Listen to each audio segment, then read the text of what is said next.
It's Sunday nga pala ngayon at kami ay magsisimba sa Baklaran. And dito nga pala si Bunso, katabi ko lagi yan matulog, si Star at si Uno. Tatlo nga pala silang nandito sa loob ng bahay namin. Minsan palitan ng iba pa.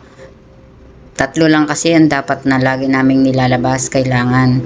Kasi minsan nawawala sila, pumupunta sila sa labas at nakakalabas sila. Gaya nga nasa video namin dati, hindi po pwedeng lagi silang nasa labas kasi gawa ng mahirap na hindi natin kapit ang isip ng mga tao, baka sila ay saktan.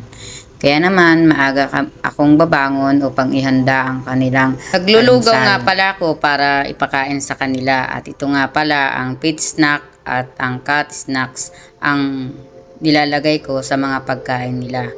Ito nga pala ay hindi sponsor, ito po ay binibili namin sa Blue Apps and Black Apps and Orange Apps. Ito nga po pala ang mga nilalagay ko sapagkat ito ang hiyang sa kanila. At nakakatuwa nga, nagugustuhan nila ito. Sa nagtatanong po, ang cut ko po ay 13 peraso sila. Yung iba po ay nakakulong.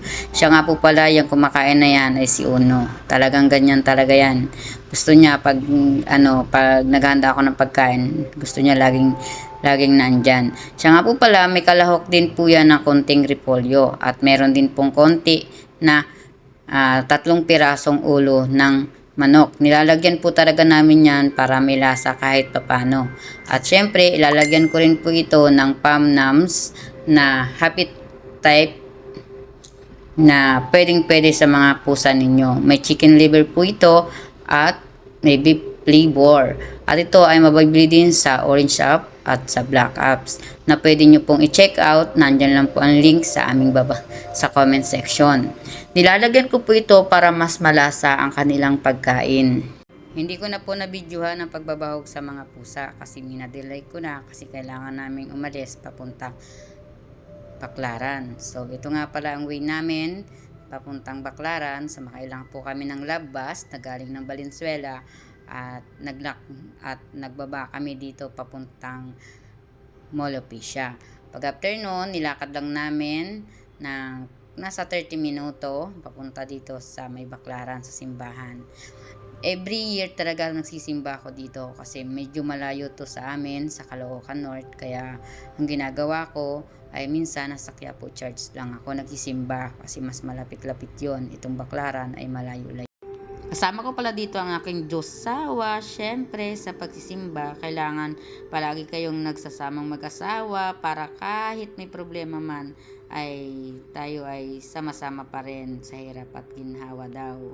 Ayun nga, nakapagsimba din. Salamat sa Panginoon at sa gabay. Dumaan din kami dito sa Baklaran sa mga bilihan ng mga uniform sapagkat may kulang pa ang kanyang anak sa mga uniform, white t-shirt at kung ano-ano pa.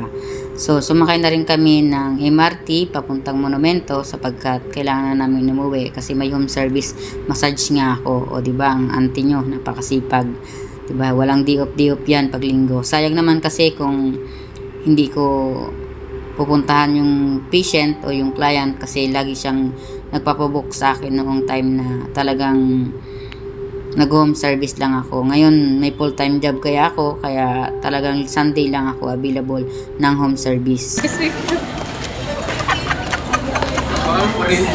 Ha? Ito? Hanggang ano, Monumento? Yan, sakit tayo saan, James? Monumento. Nakaling Monumento, sakit kami ng train. Nakakuha na kami ng ticket at waiting na lang kami ng train. At nakakatuwa naman si Gigi at tuwang-tuwa siya kasi first time daw niyang makasakay Tagalaga sa LRT. So sana tayo ay pala rin na mamasyal tayo minsan sa ibang lugar para marating natin yung mga dapat nating marating sa buhay at masakyan at papuntahan natin pa yung ibang hindi pa napupuntahan, Gigi. Ayun, nakababa na nga kami dito sa Monumento. Yan, dito yan sa South Caloocan. So, after nga nito, syempre sasakay kami ng jeep pababa. Guys, uwi na kami. Nadala lang namin SM.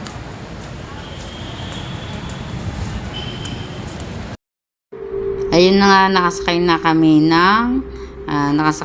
kami ng jeep papuntang Valenzuela. So nakarating na ako niyan sa bahay, kaya nakatulog na ako. Kaya ang ginawa ko naman ay nagprepare na ako at naglakad na papunta sa aking home service. So ayun lang, hanggang dito lang ang ating vlog guys, kasi nakarating na rin ako sa pag-home servicean ko. Ingat kayo palagi and God bless you.